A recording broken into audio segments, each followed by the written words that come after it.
talk about being on the precipice with a bunch of festival promoters who, amongst many other industries in free fall at the moment.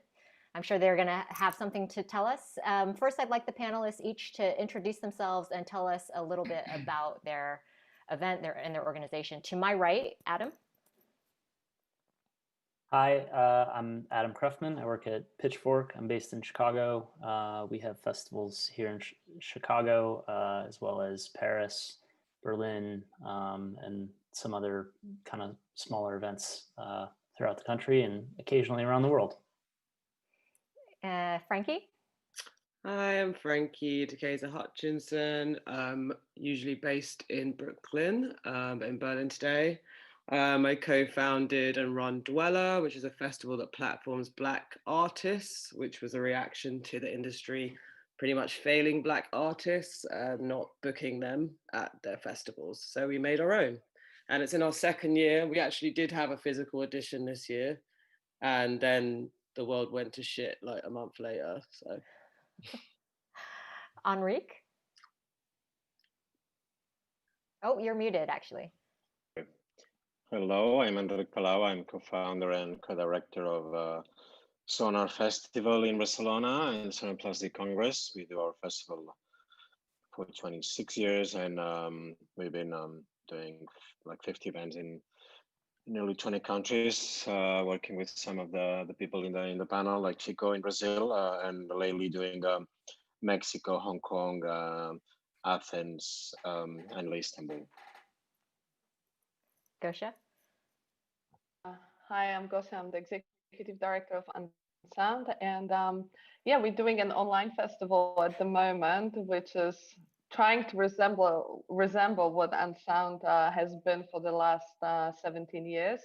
But before, it was like a festival of mainly experimental electronic music, but other forms of artistic expression. But yeah, it was based, the main edition is based in Krakow, Poland, where our organization is based as well.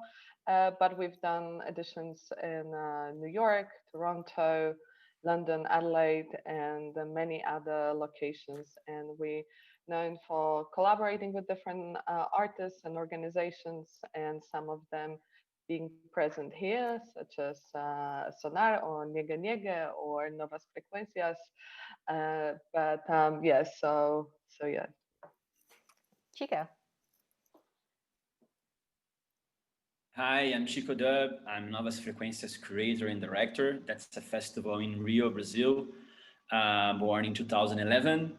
So we are celebrating in 45 days or so our 10th edition, doing, of course, an unprecedented edition and celebrating under those circumstances, which is going to be hard, difficult, but we're doing it and we are happy. Novas Frequências is an experimental music and sound art festival, decentralized format, different kinds of venues, different kinds of situations, live performances, music concerts, sound walks, lots of residencies, commissioned works, sound installations, etc., etc. Arlen. Hey everyone, my name is Arlen. I help run Nyege Nyege, which is a festival, label, and a community studio based in Uganda. And we're gearing up for our digital hybrid festival coming up in December. Right. So obviously, yeah, pandemic. This is unprecedented challenge for all of you, I'm sure. Festivals, of course, are usually about people coming together in a physical location. Now we've got a whole new cast of different constraints, which means that all of you, unless you were lucky enough to have your edition, actually, Frankie, even if you were going to plan your edition for next year, you're probably having to think about this too, even though you had an edition this year. But there's a whole new cast of constraints to think about, and you're having to reinvent yourselves in a way. I think that if you try to put a positive spin on it, there can be creativity working within constraints, knowing that these are the parameters, so what can we do within these parameters? what new things have any of you tried to do, or do you want to try to do?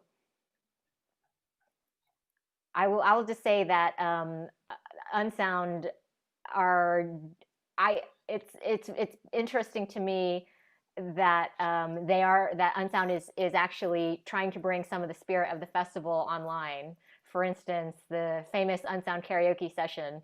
There's going to be one on Sunday, FYI, kids. So that and this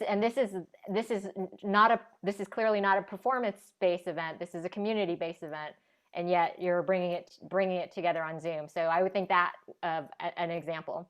And Enric, you just had your edition, and that was an interesting hybrid event as well. I thought that looked like it had some new things happening. Maybe actually, what happened is we had like nearly 140 participants within the panels and the artist performances, 70 artists performing. And what happened through the period we were doing preparations is like the situation of not coming and performing on stage in front of an audience became an opportunity for the artists to express themselves in different ways. Mm-hmm. So Max Cooper was recording his set from a studio in London. Daito Manare was doing like a sort of a performance talk recorded from Tokyo. Laurel Hallow in cooperation with Unsound was performing a set from Berlin, Rio Jiquet from Paris, Nicola Cruz from Quito in Ecuador, and people were able to see all these together during the whole weekend. And every one of them actually took the opportunity to do a different performance. I mean, Nicola Cruz from a forest outside of the city, other people in studios. We used a really amazing Spain in Barcelona called Ideal, which is creates a completely immersive experience of 100 square meters of projection all around the artist, including the floor, mm-hmm. is where John Talabot performed. Ah, interesting. Were there people there, or was that just that was broadcast only? The only shows we had with some people, and it didn't make a difference because you could not see that people on the streaming, and the main focus was the streaming was Arca and Maria Arnal, for example, right? But our perception, we were very happy with the content and the quality of the streaming, but actually people the artists were really excited about being able to do something, and through the process of preparation they really came with ideas of presenting themselves that would not be possible with an audience. So it just became into a new situation that was actually really interesting. The end of it absolutely, in our case, doesn't want to replace the live event. We are working on Sonar 221 in Barcelona. Hopefully this will be able to get the people together on a live experience again, actually. So we're not doing anything to replace the other, mm-hmm. but the difficulties and the restrictions of the pandemics really turned to be an opportunity for, at least for those artists working in our streaming event. So there are some creative opportunities there, especially for artists, especially if they think of it less as a live set per usual and more as a sort of broadcast event. Arlen, you said that you're going to have a hybrid event in December. What are you planning? Well, we've tried to take the sort of policies around international flight travel at the moment and have them applied to our events. So we're in talks today with the Ministry of Health, and just trying to have see the limit of people we can have with 72-hour testing, both for international guests who want to fly in, who have to follow the sort of protocols that have been set up for tourists at the moment here, and then also for the local audience. So we're just trying to make sure there's a physical event that goes side to side with a hybrid one, because we all know that it's just really tough to pull that sort of kind of affect that you get with a physical festival only in the digital sphere. So we're just hell-bent on trying to have a physical event of maybe 1,000 people or 2,000 people. So that's what we're working on at the moment, just to try to get the protocols we need to follow from the Ministry of Health. And then we're going to have a smaller event than usual, not the usual like 12,000, but around 2,000-3,000 people. And then we've been working on for the last few months for a digital festival, connecting a lot of underground collectives based on the continent, who we've been working with for the last 5 years. So they're all been doing individual showcases, and that's going to be also shown over 3 days. That's going to follow the same timeline as the festival. Chico, you also have something planned this year, don't you? Yes, well, up until yesterday, I was gonna do a hybrid event. The physical part would be in the shape of sound installations in a cultural center. But late yesterday, we decided to cancel the presential element of the festival. The protocols are still not ready yet. I mean, of course, live shows in Brazil, this is something that we can do, and we don't know when things will turn. But museums are slowly opening cultural centers, and there's one cultural center linked to our sponsor, to our main sponsor, and they were like ready to host us in December, from the 1st until the 20th of December. But we figured out that it was safer to really cancel and go for a digital event, which is a pity, because in a way it was an opportunity to present for our audience at least a live sound experience, although so different from a live concert. It's still a sound and a live experience where people can experience the physicality of sound. So I was really looking forward to it. But at the same time, I'm actually excited about doing a digital festival, because Novas Frequências is all about taking risks and going for unusual setups and formats. For instance, last year, we did a festival, our main theme were called Off the Stage, or Out of Stage. So without even knowing about COVID, we did something outside clubs and music venues. Of course, that was on purpose. Now we're doing it again, imposed by the COVID situation, which is a pity. But I'm actually excited about presenting something new, something unprecedented. We're really not replicating or emulating any live performances, even in a pre-recorded mode. So people won't see artists playing. I'm taking this as an opportunity to really try to come up with different stuff. So the artists will think about different formats, will come up with different strategies to present themselves.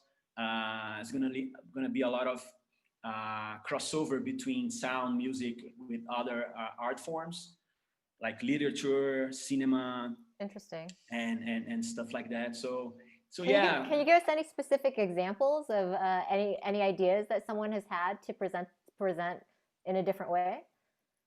Yeah, I mean, we are kind of late, to be honest, with the program. I mean, I have the list of artists already, and I can even do a sort of a worldwide announcement, breaking news. So I'm telling you guys and all the audience the dates of the festival this year, which is from the 1st until the 13th of December in this new digital format. So now artists are still thinking and creating ideas. So unfortunately, I won't be able to tell you any specifics, but within the festival scope, the main theme is the X. Of course, it's a representation of the Roman number, because we are making 10.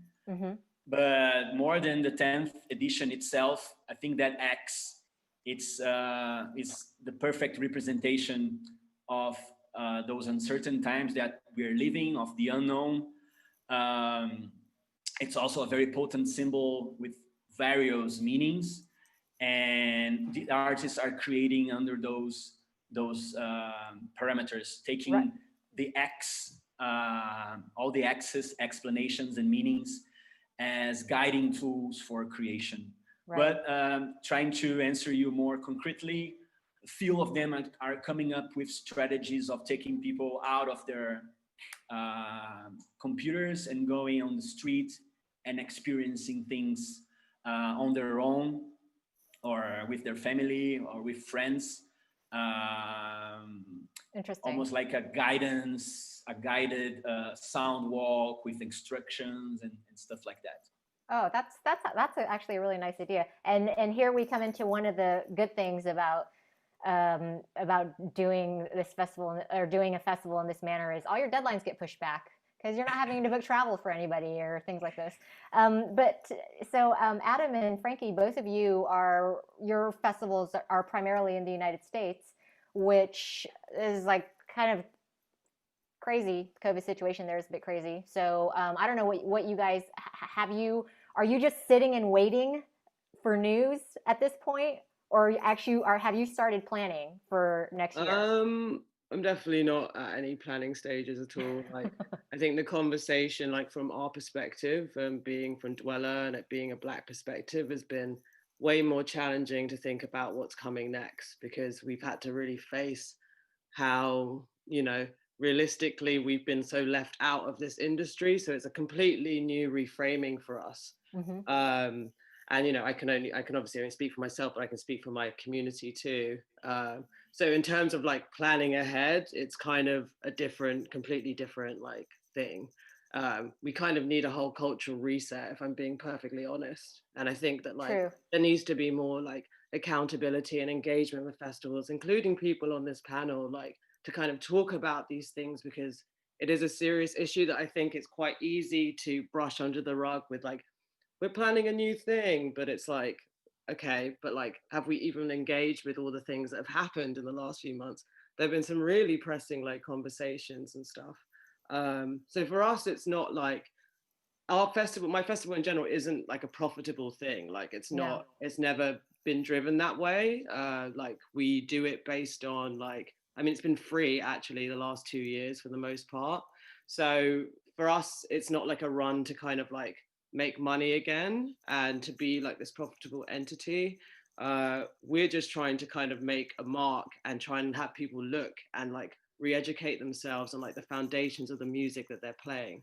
So that's our kind of incentive at the moment. And based on even the demographic of like our whole panel here, like I'm the only like person of color, Black person on this panel, like, so I think that speaks volumes to like kind of who has the power in this industry. So thinking about how we're going to move forward, it needs to be like a bigger question, I think.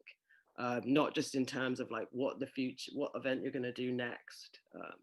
Well, so that's kind of where we've been at. Yeah, I'm reminded that obviously COVID is hitting minority communities the hardest, of course. Yeah. And so this would be something I'm sure that you're thinking about as well.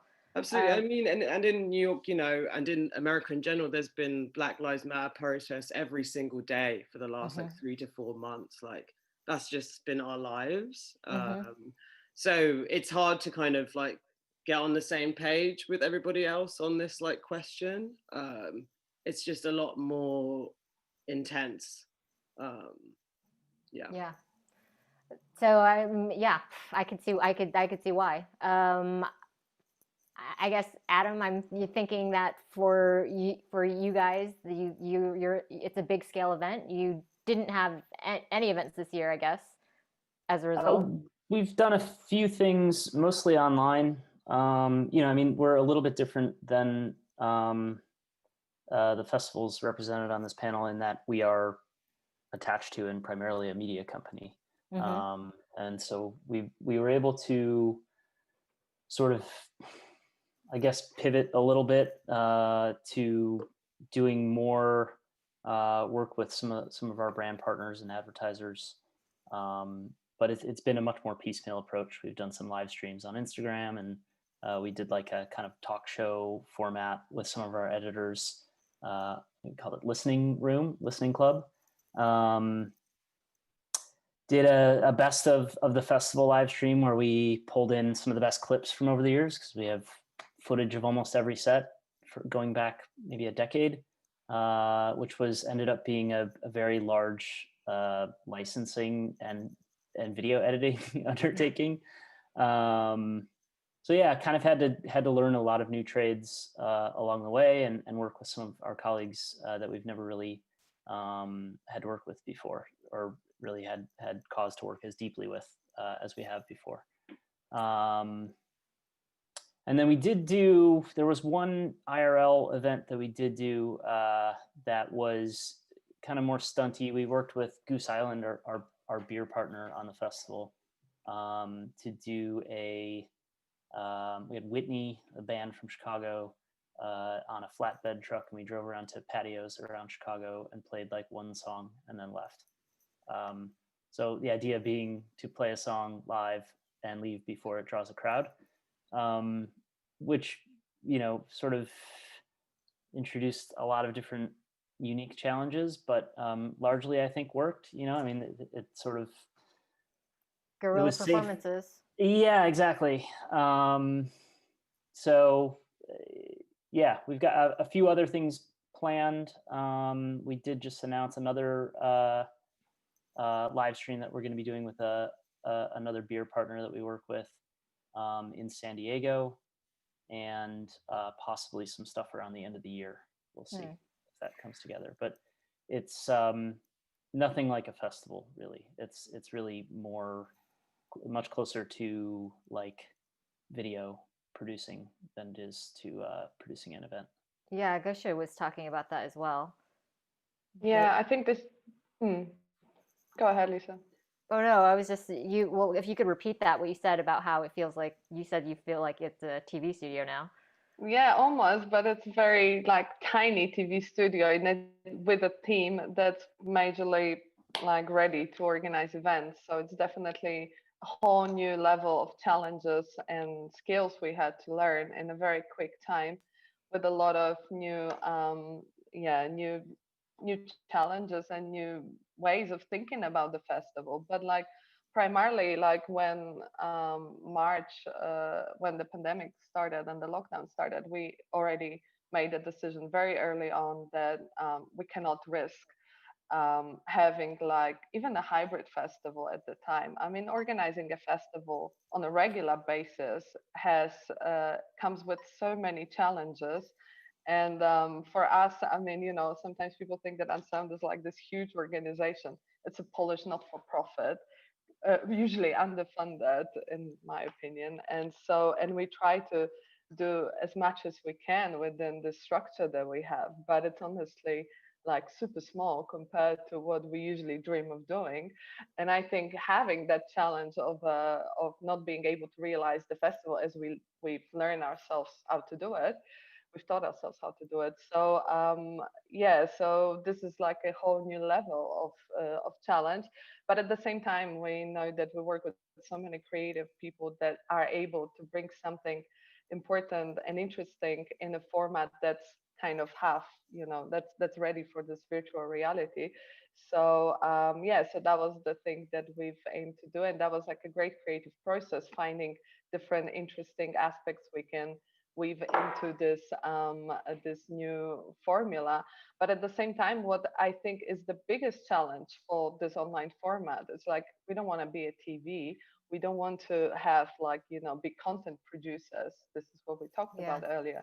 Like, we still want to have this feeling of community, because festival is all about like meeting people in some space and experiencing something new and challenging ourselves with art and culture. So I think this is like something that is really hard to recreate in this format, where we also isolated in our bubbles, and it might feel very isolating and like fragmenting, and and considering all the challenges that came with the pandemic and all the unrest and social change that has to happen and that came out during the pandemic that Frankie touched upon, of course. That's something that that has to be addressed by festivals as well. And I think this is the thing that I find really challenging and but also important as part of the work we have to do, apart from overcoming the physical limitations of not being able to congregate thousands of people in one spot. Okay, there's already a couple of questions from the audience. One of them directly related to this is what sort of economic adjustments have had to occur in order to transmute a physical festival to a digital format.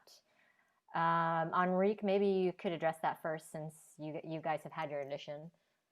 Yeah, I mean, it's a complete different scenario. I mean, in our case, I mean, financially, we cannot afford the event through like subscriptions or people paying for the views. I think could be another large interesting conversation about you know how is the business of streaming working. So we had to use. I mean, we happily get to an agreement with institutions that support the festival in Barcelona, the physical festival, to use part of the funds that they were gonna put on the festival that we had to cancel in June, put a small part of those funds to do an online event. So that was the base for the, you know, without this, the event would not be possible. We were facing quite you know, production costs. It's different, but you need to spend the money on this on those recording studios and all the facilities you need to do the event.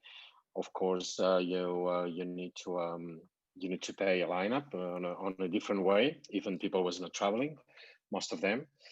Yeah, it's interesting because online is exciting, but it's really challenging for some people like us, that we are sort of underground, I would say, to make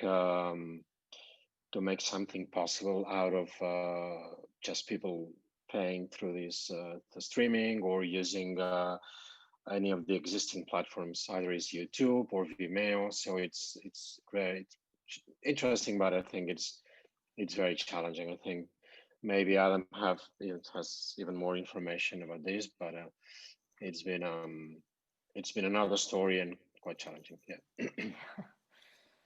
Here's another question from this one coming in from Discord. Are any of the panelists approaching a digital festival as an opportunity to increase access to people that might not be able to attend a physical festival? For instance, deaf, disabled, or neurodivergent people.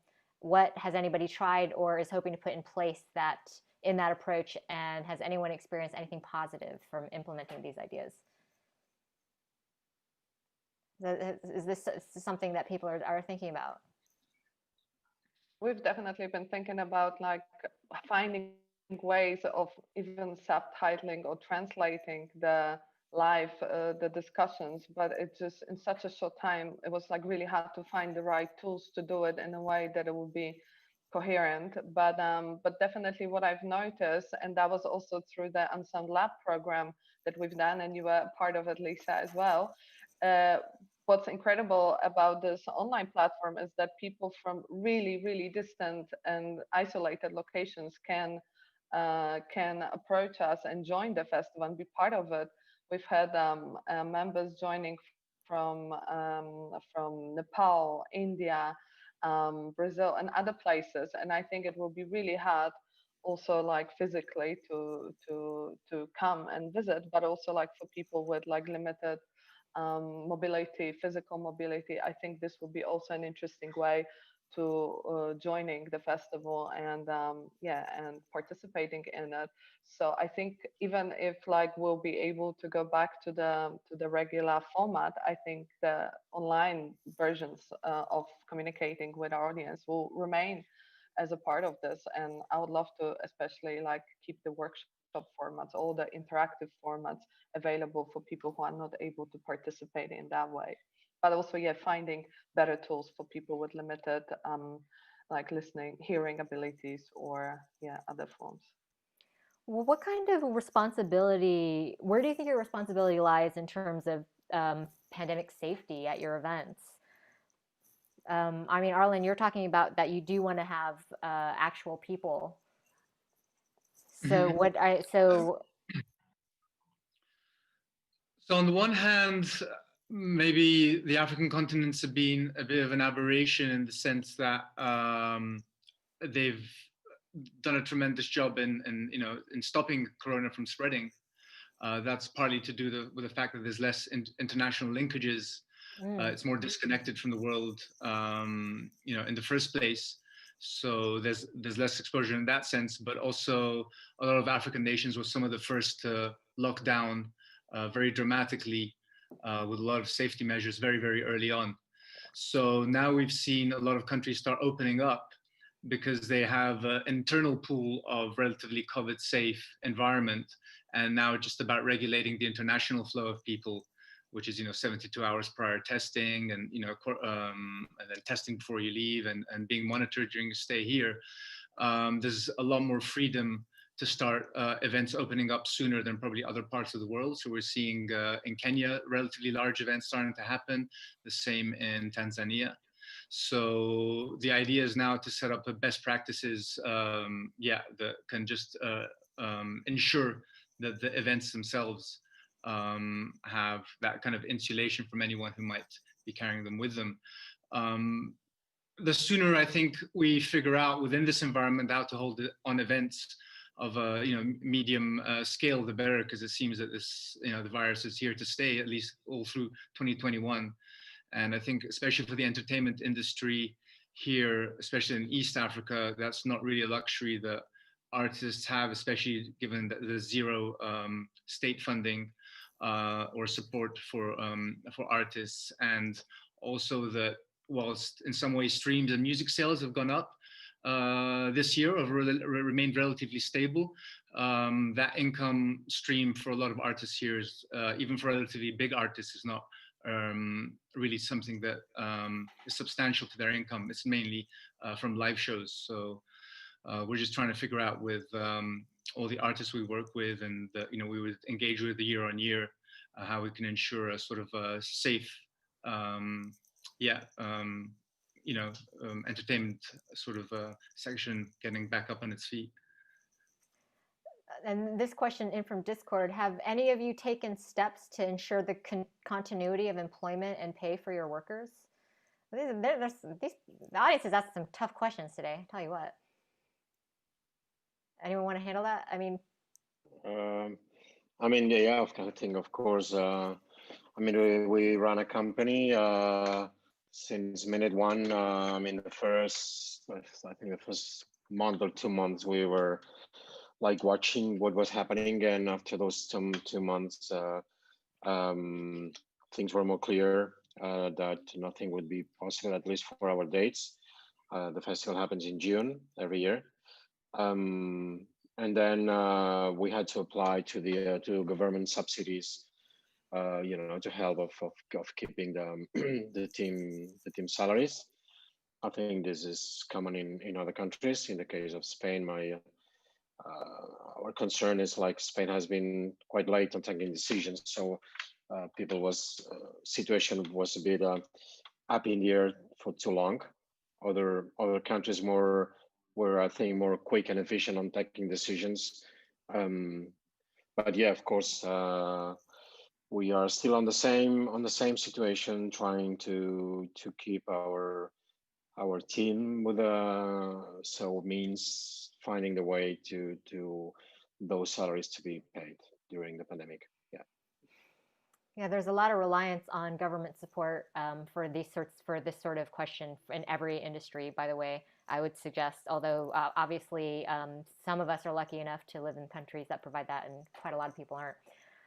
But this has been a crazy year, and after the events of this year, including pandemic, Black Lives Matter protests, and right now it's a big election year in the United States as well. Have any of your goals changed in what you're trying to do with your various events? I mean, Gosia, you mentioned already that that you guys have learned that you want to make sure that that you want to keep this online element so that there's more widespread access. So that I think that's a good example. definitely that. But I think, I mean, in general, I think festivals have to change. And this is, I mean, we're like halfway through this event and in this form. So I don't think it's time.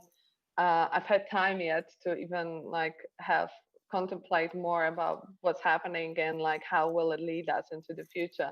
I know that like also based on the structure of organization, the fact that it's a not-for-profit and it's heavily relying on public funding, I think it's this is like the point where we have to see if we're able to sustain ourselves being like functioning in this model. And I think festivals as structures, like as business models, I'm not sure if without like external support and without growing in this huge size and like becoming mass events, I don't think they able to survive without having external government and public support. So I think if like we're not able to do it, I think it will be super hard. We're not able to get the help that that our activities are supported by like the local councils and government. I think it will be very hard to sustain ourselves in this form. So, and I also know that local councils are very heavy have been hit by the pandemic as well. So not sure what the future will bring, honestly. And we definitely are also relying on our community and our creativity. But yeah, who knows what will this platform turn into?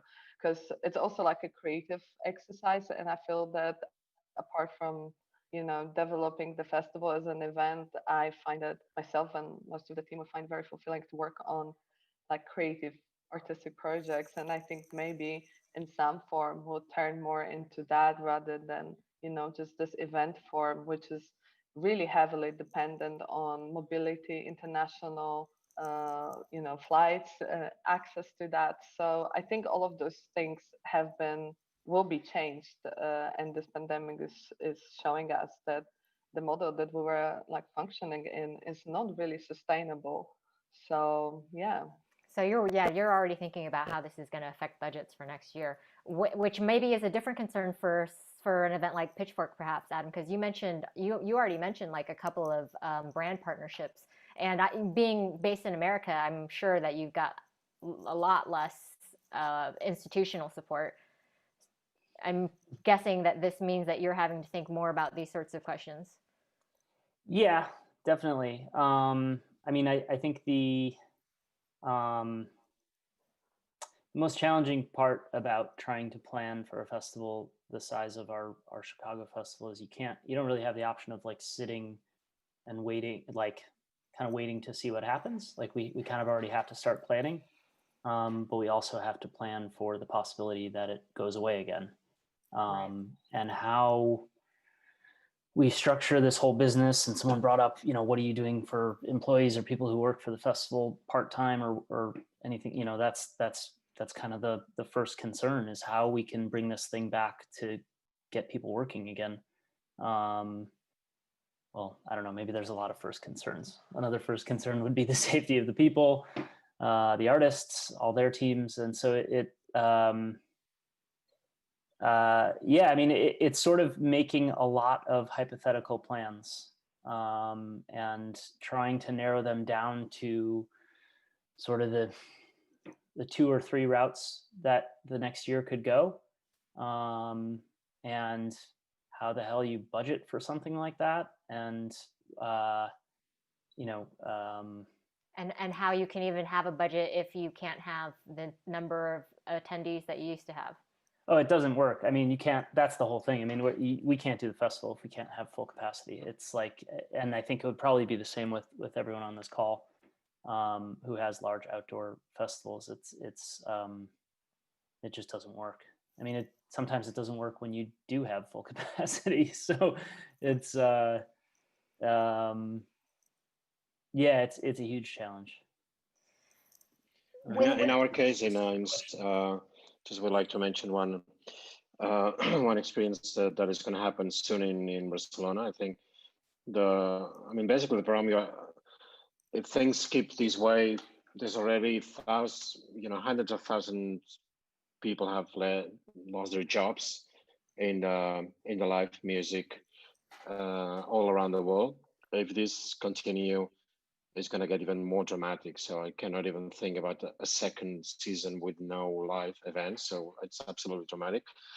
The problem is, of course, health safety is the first, but I think governments and scientific and health authorities in general, especially at least in Spain, governments see the culture as the last thing in the queue of reopening things. I mean, I don't think culture count too much here, honestly, and so we are going to take some initiatives by ourselves. There's going to be a test with made by, I mean, it's promoted by our colleagues in Barcelona from Primavera Sound. There's going to be a 1,000 capacity show indoors with rapid test before the end of the month, and people will get there, will be tested on a 15 minutes result test, and they will enjoy 6 hours of event, and then they will be tested again a week or 10 days after. And we are looking forward to this is fully supported by by hospital and a whole medical and scientific team. And hopefully, if this happens here in Barcelona and other experiences like this happen, our whole sector can bring some proofs or some light into the authorities to try to speed up the situation for them to let us to do the live events, because otherwise it's difficult and it's going to be dramatic. So yeah, Rapid testing is actually something that could help this situation a lot for a lot of people in these industries. That's something we talked about in the clubs panel. Another thing we talked about in the clubs panel is how scenes are definitely going to get more local. And do you think that would be a good thing or a bad thing for a festival? Chico, I think that because you're in South America, that's already pretty far away from a lot of these other places where many of these events are happening. What do you think about that? Yeah, this is going to be the first ever edition of Novas Frequências with only Brazilians performing, 100% Brazilians. Of course, I could invite artists from worldwide. Could be even easier because I wouldn't have to pay for the tickets. But I decided to go political on that because, I mean, our scene was always fragile since birth, and now the whole scene is on the verge of breaking apart.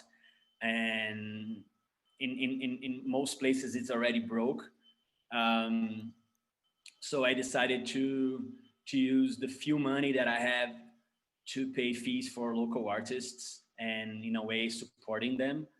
I think it's, of course, on paper, for those curious people out there, it's also an interesting way to get a look of the Brazilian scene, of what's happening here, since it's so complex to travel to Europe or to North America. So I think it makes an interesting perspective to present Brazilian artists for ourselves, for our own community, but also worldwide, to keep the international elements. I'm also inviting Brazilians living elsewhere. So there's going to be Brazilians in Havana, Cuba, in Copenhagen, in Tel Aviv, in Berlin, in different locations. And I'm going to invite also those artists to participate in different panels. A lot of people are thinking here in Brazil to leave the country, and because perspectives are very, very difficult to foresee, if you know what I mean. So, and we are already seeing Europe opening and France playing and performing and doing commissions for museums. So this is very attractive for fragile scene, as I was saying. So I think that those panels will also give a better perspective to our local scene about the difficulties and to give a more clear perspective about how it is to live abroad and to work abroad and be an artist abroad. yeah, I think that although we are going local, we're doing local this time. I'm perceiving lots of different and interesting, very interesting connections happening between South American countries. This was happening before COVID, but it was like very, it was like a slowly movement, and this is really rising.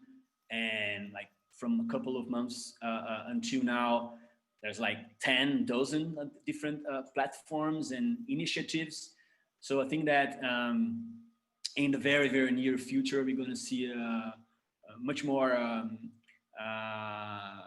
networking between ourselves, between South American countries, and this is something interesting. It's a good perspective for the future. I'm also really considering. I can try to make an analogy comparison to when Napster appeared and the whole music industry fell apart. Now festivals are facing this kind of situation, of course, through different reasons, but an interesting way of trying to work in the future would be not only being a festival, but being a community or being a platform. And in a South American perspective, we have amazing artists. Come on, like thousands and thousands of good artists, but we don't have websites, we don't have magazines, we have very few labels, so the infrastructure is very poor. So I think that gives room to work in the basics, in the premises of the musical ecosystem. And we are really looking forward to start working on those by next year. Sorry, Frankie, go ahead. I was going to say that, for us, like since the festivals, since COVID started and there wasn't going to be any events, like we kind of pivoted into being a blog and have focused a lot on our writing and stuff like this, especially in terms of trying to kind of educate and coming to kind of the roots of what techno music is about and where it's from and how it's birthed by Black people in Detroit and et cetera, et cetera. And that's been like one of our driving factors in this time, is to kind of like bring people back to the roots of what's going on. And so that's been our energy and what we've invested like so much time in. Like, my co-editor, like Ryan, had developed this whole kind of techno library about, you could read all about the history of the music and stuff like this. So it's like, it's quite hard, like being in this kind of panel setting and not like bringing up these subjects and kind of it not like being quite engaged with like at all. It's kind of like you're kind of invisible in this like scene, which is kind of how Black people feel in general in the industry. So I'm not surprised, and I'm not really shocked that like it hasn't really been engaged with, but that's just kind of how I think it's quite important to bring up. Is there a specific question that you'd like answered? Me? No, I just think there should be some engagement with the topic in general. With the topic specifically of overlooked minorities and how there should be more. Yes. Okay. There was huge conversations about this in general. Was there not? Yes, there absolutely has been. And in terms of want to address some diversity and inclusivity and seems like now's a good time for that. Adam, you want to handle that one? Well, yeah, I mean, I don't know if I can give a satisfactory answer, and I definitely don't want to be representing the industry as a whole on issues of diversity. But I think I don't think anyone's trying to avoid it necessarily on this panel. I think we were just expecting to talk about coronavirus and festivals. I will say, just from our perspective at Pitchfork, diversity is a huge consideration, especially in booking our lineups and who we work with and how we operate.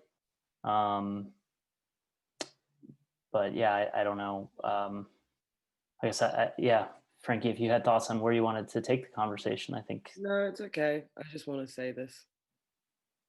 Yeah. If you don't have anything to say, then I can't really force you to.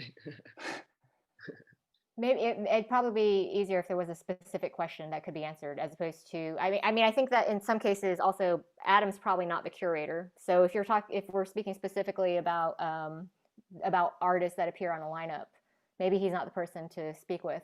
But is that the case, Adam? Are you the curator, or I mean, there's several people that work on all of our festivals. I'm definitely involved. So yeah, I mean, I don't know. So are these conversations happening in your programming meetings? Oh, absolutely. Yes. Almost every meeting. What do you think should happen, Frankie? What do I think should happen? Yeah. That's on me to think. No, it's not on you. It's It's just like, what would you like to see? There should just be more exploration into, like, people should take accountability and look at their festival lineups and really size up, like, how many Black artists have you actually booked at your festival over the years? Like, really look at the reflection in terms of, like, who this product that you're selling actually has belonged to. Like, so much of this music is so much rooted in Black culture, and ultimately who are the people that are left out and who aren't making money, basically. And, like, I think that's been a really, like, huge conversation that's happened this summer, and it would be nice and to have the onus of this conversation be taken on by other people and people who really have stakes in this industry, rather than it being driven by, like, me or, like, other Black voices. I totally agree with Frankie, and I think it's our role to talk about it with Frankie, to talk about it with other people, musicians, and that we have been inviting to the festival or have not. And, like, really, like, yeah, it's like our task to answer to those questions, I think, in terms of diversity and also what's going on locally in our countries. Like, you know, Poland has been undergoing, like, we are like very monocultural society, but we've had our challenges, and also Unsound has been part of, like, giving voice also to queer artists that have been really like undergoing a lot of political pressure here. So I think it's important to, like, address issues that are close to us, but also look at where the music we book and program is coming from, really. And yeah, and just, I mean, try to do our best. Obviously, like, we're not, no one's perfect, but, like, I think it's our task to at least learn and listen to people, especially, like, this year when all of those issues have been raised so heavily and openly. Like, we can be blind to what's happening, I think. And and just try and learn and educate ourselves, I think. I mean, I think this conversation, and maybe it's just Frankie and I are both in the States, and so we're feeling it extremely acutely at this moment too. But at least in Chicago, it's such a deeply rooted set of issues, whether it's public housing or police brutality, or any number of issues in which the segregation of the city that I live in, that I grew up in, is just, it's pretty shameful. We, in our small way as a festival, we do try to point a way towards the future. We do definitely prioritize diversity in the lineup and the people who work on the festival as well. And I found that if you can lead with the lineup, you'll generally attract a more diverse crowd, more diverse team and staff, and it can work well. I think, some of the larger sort of industry-wide issues that Frankie points to are they're persistent, and it's probably part of it is part of a much larger issue within the States, especially. But I don't know how to quite address that in the context of this panel, but I'll just say I do think it's a major issue for that we're trying to face every day. Enric, do you have anything to add to this? Well, it's of course it's it's a difficult situation. I would say it's very hard and it's always coming back especially in the US, I would say, and it affects that everyone is watching the TV these days. I mean, as a festival, we've been very inclusive from the very beginning, and I think almost everyone that it's been a creator or an influential artist in electronic has been playing our festival, and this includes everyone from Detroit, mainly Black people, came to the festival, and not only once. So we don't do the lineups watching at colors in any good or any bad way. We look at the lineups in terms of people coming to present interesting ideas on a stage in front of an audience. And as I'm saying, I think we've been inclusive all the time with all kind of people, being Omar Suleiman doing the first international festival. He played with us, and I could mention a lot of other people. It's the only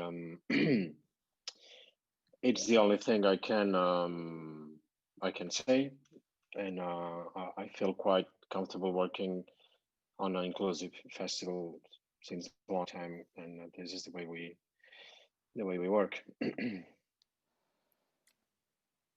How are you guys manifesting a balance between art and politics with your events?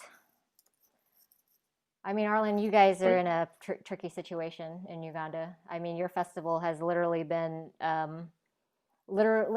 singled out by government officials in the country and threatened with closure. I mean, I guess it harks back to what we were previously talking about, that again, the way these influences transpire here, a lot of it has been, a Christian right philosophy that's come from, the American South. And, there's a whole cycle of Christian missionaries with their own agendas over the last 20 years, since sort of like neoliberalism has been instituted on the sub-Saharan continent. So yeah, I mean, it's a government issue, but it has roots in other cycles of dependency and imperialism. So we don't see it necessarily only as a sort of issue between us and one small section of authorities here.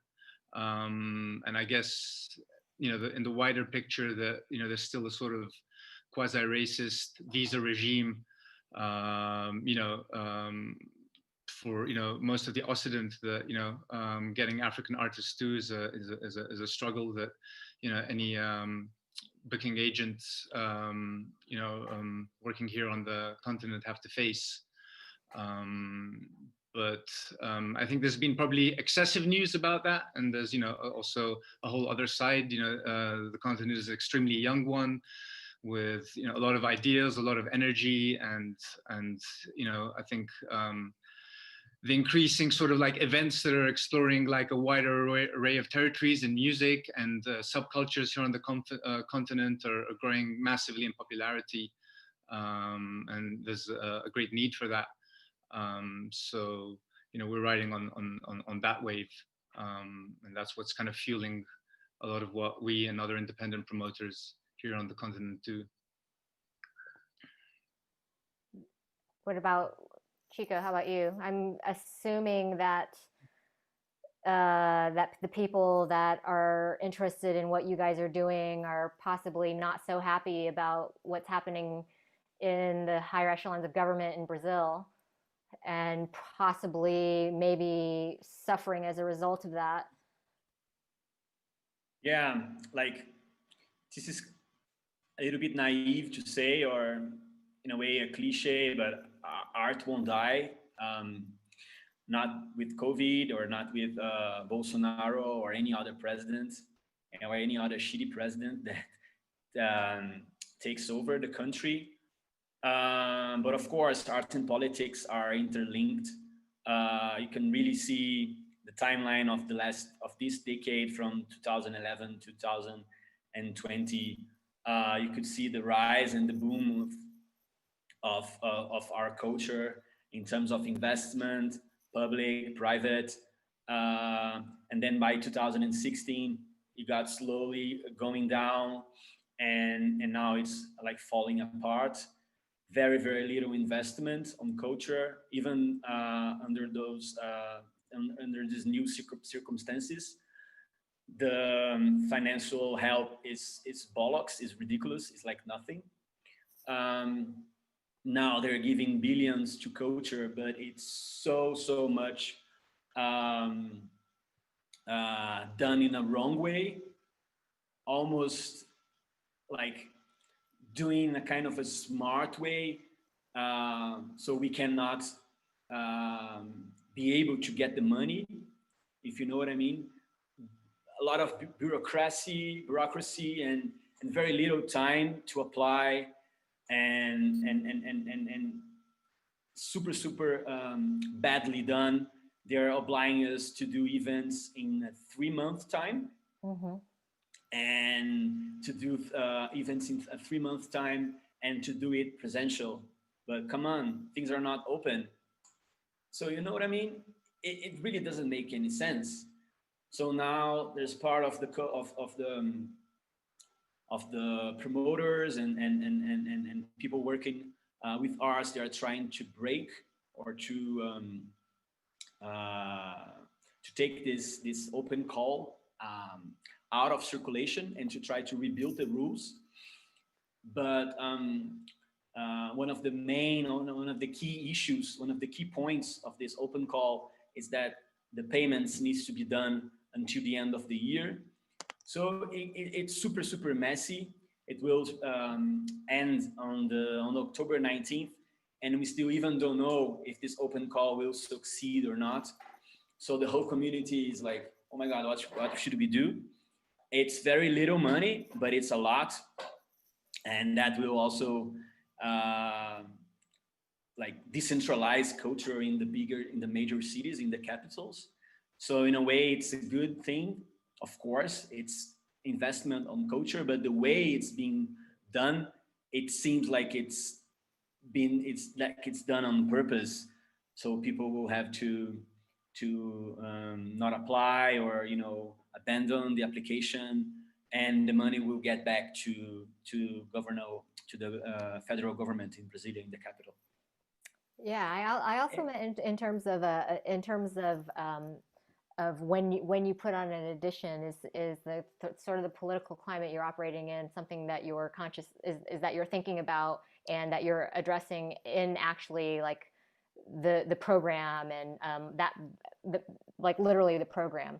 I think, Frankie, it's quite clear that your event is addressing that from ground zero. Adam, do you think that that's something that Pitchfork is thinking about? Like, is there sort of, is politics playing a role there in the manifestation of how the festival is actually presented, and it is... Yeah, I mean, I think it's pretty inescapable. I think that yes, it is. We usually try to, well, we do get together every year and try to figure out if there's one charitable organization or cause that we kind of all believe in, that we can get behind. And so we've managed to do that, I think, each of the last 4 years.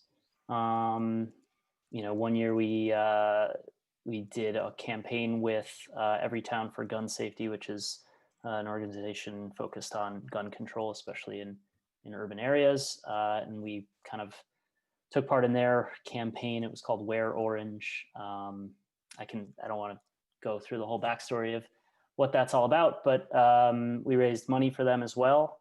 And we've worked with RAIN, which is the sort of sexual assault support organization. So we've done that in past years. We raised, I think we're closing in on $10,000 for Movement for Black Lives with our live stream, which is still online, and people can donate through our YouTube channel. So yeah, we do try to really focus our efforts on different areas that we prioritize each year. different areas that we think that are broadly, they feel common sense to us and to the artists that we book, and that we can get sort of a groundswell of support behind. You know, and then we do try to focus locally in Chicago as well. We've worked with College Mentoring Experience, which is an organization I do some personal work with, but did some fundraising for them as well. They focus on sending underserved youth to college, getting them through high school and into college. And they're on the west side of Chicago, part of there was a program that Obama started called the My Brother's Keeper Initiative, which is focused on like one-to-one mentorship.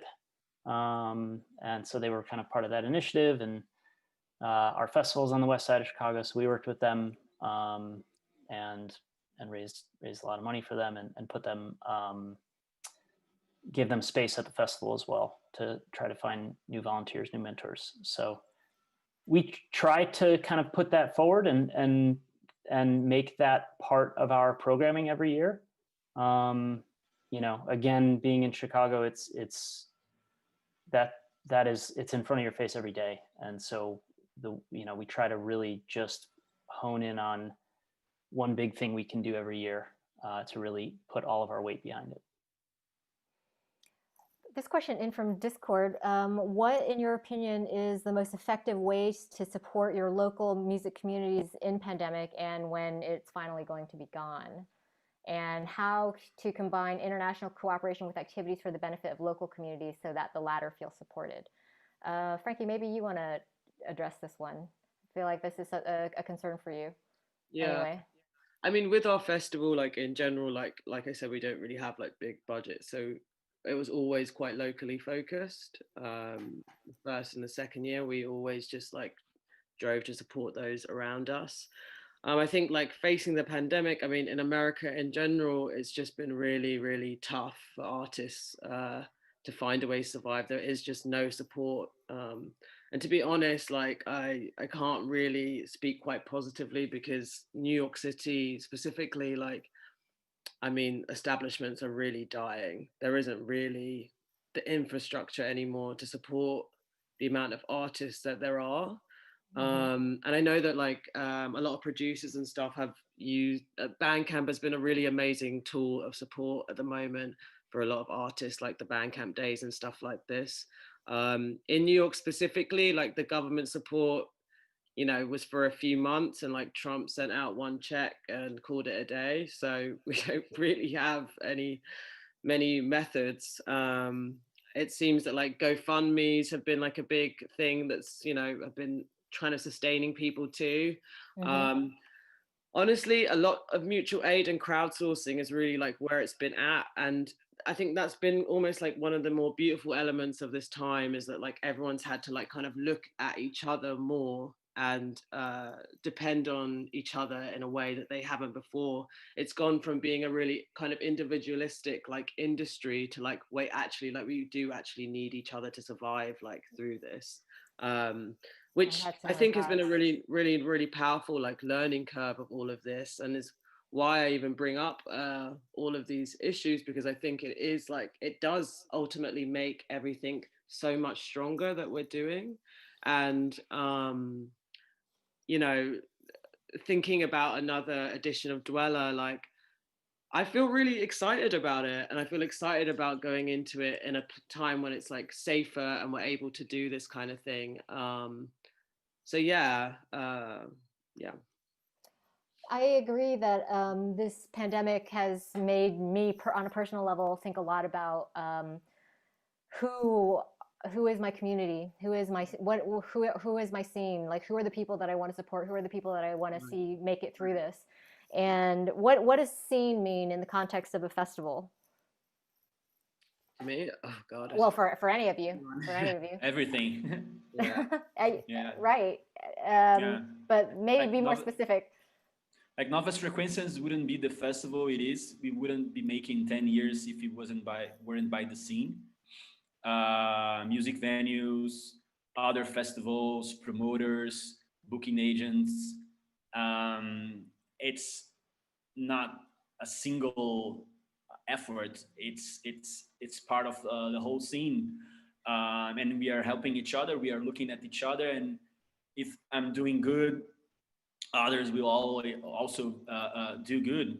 And if the music venues are breaking apart and shutting their doors like they are at the moment, artists won't be able to practice, won't be able to play, to perform, to develop, to grow, to collaborate with others. And this will have a major impact on the festival itself. And if records aren't putting out, if labels aren't putting out records anymore, how am I going to look for new music? So it's a part of a huge network, of a mycelium network of different partners. And I really think that in a South American Brazilian perspective, 2021 next year is really a time of picking up those pieces and trying to rebuild what we have built in the last decade with a lot of effort, but we are building it again, and we are stronger than we were 10 years ago. We are more smart, we are more intelligent. We know how to break into the big system and work with the government, with private companies. So I think that now we have more access to different tools of rebuilding the scene in a shorter pace, if you know what I mean. In a shorter period of time, yeah. Does anyone else has anyone else been thinking about what scene means to them in the context of their festival? Well, yeah, I mean, just go ahead. Go ahead. Okay. Well, just what Chico was saying about venues really rings true to me, and what's going on in the States. There's an organization that was put together called NIVA, N-I-V-A, National Independent Venues Association. And there's thousands of venues that have joined that kind of make up the informal network of independent businesses that create the touring economy. And I think I can probably speak for everyone on this call when I say that without like a healthy venue network, it's extremely difficult to book a festival. I think what Chico was saying of sort of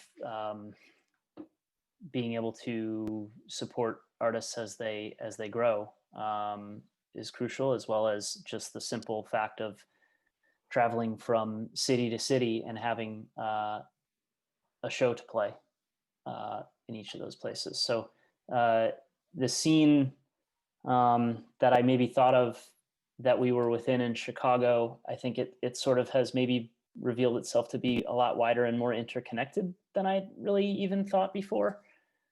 It's much more national, and it's with a lot of people who I don't know and don't talk to any day of the week. So I guess maybe a greater appreciation for like the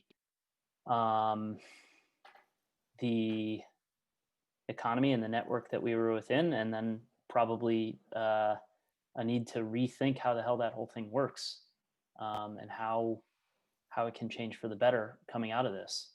Because I don't think going back exactly to what it was is really the right move.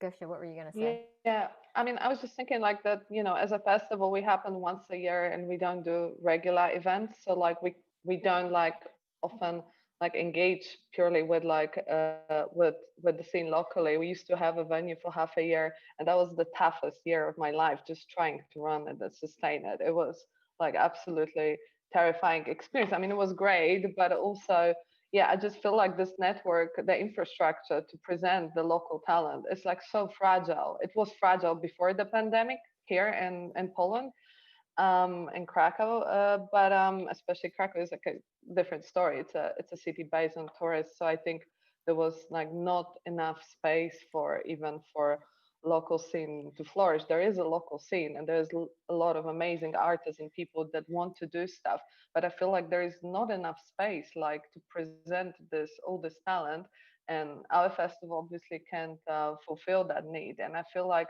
there should be more like strategic horizontal thinking about like what the future will be when like people with money won't be able to like to own venues and to support this independent culture. So I think the cities, the local governments have to be really involved in like thinking about this independent networks, individuals that have put so much effort into, you know, into talent and developing. I'm not talking about artists, but also curators and individual promoters that soon won't have a space to present the shows. I think that's like something that I'm really worried about, and it was fragile before, and I think it will be even harder in a few months. So I mean, I try to be optimistic, but also knowing how much is needed to like sustain this network. It's just, yeah, I think we need to like support each other on the individual level, like just like really reach out to people and like and support each other on like this very basic human level, and then think collectively maybe what can be done within the structures or the lack of structures that we have. So yeah, I don't know if it makes much sense for the thing, but like I think that makes a lot of sense. It I would love to see more local government figures get involved in this way, although maybe that takes some convincing. This is something that Dimitri I has mean, been it's just talking about city planning. It's about Yeah. planning the city, how it should develop, how it like where there should be space for individual people to like just have space, not to have to pay a gigantic rent for a cellar next to the main square, you know, which could be later turned to a disco for tourists. Like maybe just let's find a space where people like Berlin did that in the 90s really well, and it became like a city that's like an epitome of like a flourishing artistic space. So I think lots of like city thinkers should think about yeah like looking out into these communities and supporting them and supporting marginalized voices, because this is where the most interesting art comes from. This is where and most interesting music comes from, here and probably in all of our cities. Arlen, I wonder what you have to say. Go ahead. Lisa, I actually have to go now. Okay. Oh, Frankie, thank you for joining us. Thank you for your contributions. Guys, have a Till nice next time. Bye. Thanks, Frankie. Bye, Frankie. Bye-bye. Arlen, tell me about about what's going on in Kampala, because I suspect that, to me, from an outside perspective, it seems as though you guys actually coalesced a scene around your organization. I'm sure you don't get any local support from city officials or government officials either. So, No. so scene might mean something specific to you. Yeah, I mean, on the one hand, things have always been hyper local here, not even on the national scale, but you know, within you know, even smaller towns, just you know, for a whole constellation of reasons. Also, just because there's a lot of different music scenes connected to different tribal groupings, and also partly because just there wasn't so much music travel out and about, even within East Africa. I'd say there's a scene that has definitely developed around marginal music and underground music in the last 5 years, to the point where for the first time you have underground DJs or DJs that don't play commercial music. We're starting to be able to make their own livelihood only merely from local bookings. Wow. So that's somehow being disseminated, but at the same time, resilience is something that is sort of built into the system here. Just because, you know, whether it's Corona or whether it's you know, a whole constellation of other factors that can throw your, you know, your kind of life plan into completely other directions. So it's somehow as problem as tough as it's been here. I think maybe in some ways it's tougher for other parts of the world, considering that, you know, crisis is just a day-to-day reality. So, but on the other hand, yeah, I mean, the scene is there, and partly, you know, the linchpin to our digital festival this year is the fact that, you know, something you couldn't do even like 10 years ago, but underground music collectives and scenes throughout the continent can, you know, are starting to get more connected through, you know, a whole number of festivals around the continent that are starting to book more and more, you know, acts from other countries that are, again, you know, on the peripheries of mainstream music. So, you know, a lot more underground scenes have been connected. And that's sort of the premise of what we're trying to do in the December edition, which Wow. involves over 45, again, collectives from across the continent.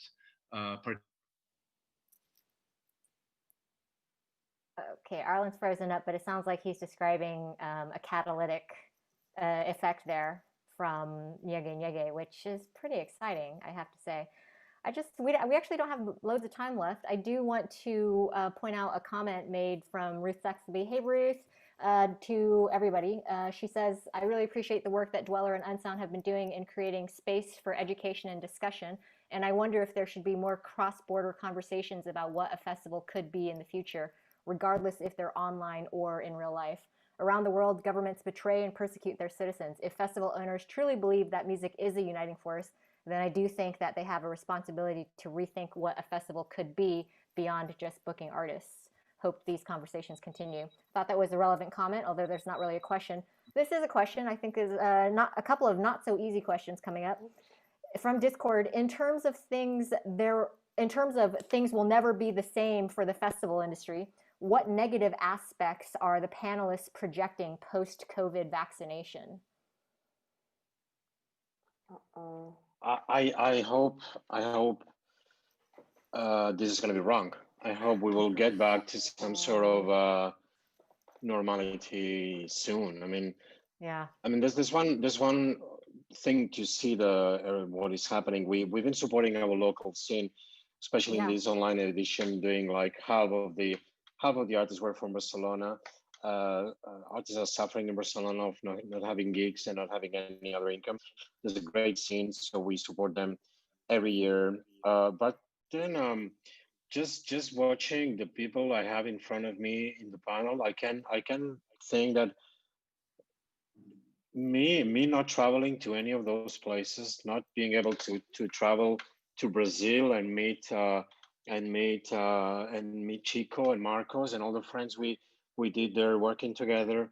I would never have discovered the Brazilian artists that I discovered and then we invited to play in the festival in Barcelona, or the way we support the local scene in Barcelona is have a good percentage of people from our city playing the festival, and it happened many times because Sonar is like a gathering for a special time in the year for the electronic music industry, like people traveling here,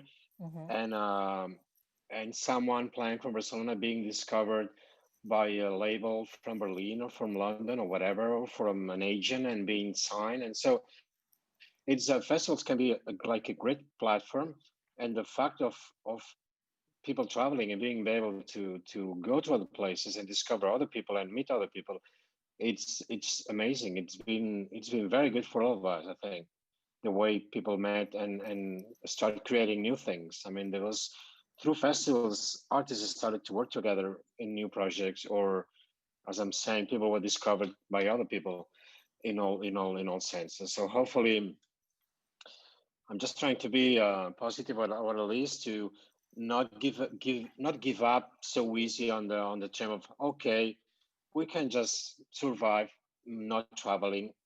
No, I don't. It's not.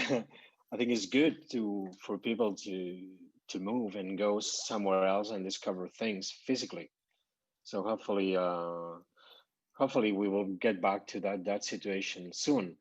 And otherwise we will have to adapt ourselves until this sort of normality, the way it was, comes back. That is the hope, but does anybody else think that there might be some negative aspects post vaccination? If a vaccine is found and we are able to have physical events again, large scale physical events, or even small scale physical events, what are some of the projections about? I think things? it would be like a good headache to have if we have a vaccine and to think about post. That would be a good problem, right? Yeah. Let's hope for a vaccine, and then we can think about problems in the future. I'm just worried by the time, like when the vaccine comes, like how many things we'll lose until then. Yeah. So what's gonna be left? What's gonna be left? Well, what will be left in that phase? Yeah, I think that's probably my biggest sort of broad scale concern for the industry is, let's say, let's call this like a forest fire and a certain amount of destruction, like who reclaims the space that is left. And if it's just down to who has the most money, that would make for a pretty depressing scene. Right. It definitely would.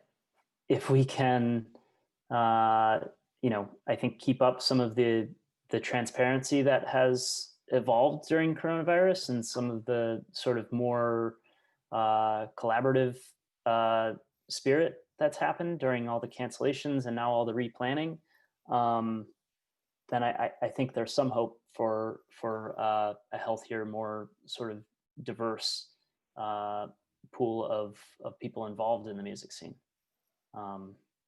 But yeah, those are like the two. If those feel like two different routes that could possibly go, and I think that Chico's talking about government in Brazil, and certainly there's similar situations in the U.S. I think that there has to be some guidance, some kind of public guidance on how these industries come back. Because if it's purely unchecked, I think it just comes down to who's got the biggest check, or who can absorb the most losses. And I just don't. I mean, I think we all know who that would be, and it's not a great idea going forward. So. And one final question from Discord. Do you think festivals are a sustainable model of cultural events for anyone other than its directors? I mean, they definitely are like supporting artists, and that's like, I mean, even like when we were at the beginning of the year, we got our local funding cut from like what was given to us initially, and then I was thinking like, how is that, and like this money has been redistributed among people, but like like was meant to. I don't know if it was, but I guess it was in some other programs. But the point is that what I'm wondering about is if it's like the festivals are supporting individual artists, especially in the organizations like ours, or like, which is a charity basically, so not-for-profit organization, then the aim of it is to like redistribute what we get towards artists and producers and venues, and so all of what we get and what we have, we redistribute further, creating like an interesting experience festival, and like fostering education, fostering new artistic works. And I think this is like what we hope to do. So yeah, I don't know if it's true of everyone, but like I feel like that's also the aim of the festivals, to like be those platforms where people can meet and learn, but also gain knowledge and also be supported. Anybody else want to answer this question as well? I don't think we are sustainable because we rely on public and private money. That's how the cultural law happens in Brazil. It's like a joint venture between both. Like the government gives access to companies to use taxes in culture without giving those taxes to the government. But without that, we wouldn't be able to develop something like Novas Frequências, a 50-50 international, 50% of international artists, 50% Brazilians, very, very cheap. I mean, if we would do something that we needed, the audience, the tickets from the audience would be so much expensive, and people wouldn't come. So I understand the question and the provocation. At the same time, I don't know about you guys, but I'm not a rich guy. The festival pays me 4 months a year only. The other 8 months, I'm struggling to get other jobs, other works, working as a freelance curator. So it's not an easy life. I mean, I have a kid. It's called Novas Frequências. He's making 10 this year. and lots of, nights without sleeping, and now medication for panic crisis. It's not an easy position to be. I'm not complaining because I'm doing what I love, but it's definitely not easy. Yeah, it's one thing that I've learned from this panel tonight is doesn't sound easy. Sounds pretty hard, actually. And I mean, this year you're having to pivot to learn an entirely new job for a set of skills, as Gosia was saying earlier, for that you maybe never really did before. You're having to reinvent your events, and that's a big challenge. I mean, this is a challenging time for all of us, and you guys are in the thick of it. So I have to hand it to you for sticking it out and keeping these things going on. So it's been 90 minutes. Personally, you've given me a lot to think about. I hope maybe something new has been thought about or discussed as well for you. I want to thank all of you for coming tonight and today and being transparent, as Adam was saying, and sharing your ideas and your thoughts with all of us. And hopefully we can all come together at festivals again sometime soon. But we'll call it a panel. We'll close the panel for now. I think this discussion will continue on Discord. From the sound of it, it'll rage on Discord, and there will be a lot more questions asked and maybe a few answered as well. So thanks to everybody for joining us, and stay tuned for the next event, which I think starts in less than half an hour. So 15 minutes. In 15 minutes, excuse me. So till next time. Thank you, guys. Thank you, Lisa, for doing the panel. Thank you. Thanks for having me. Thanks, Unsound, for the invitation. Thanks, Lisa, for the moderation. Bye-bye. Thank you. Bye.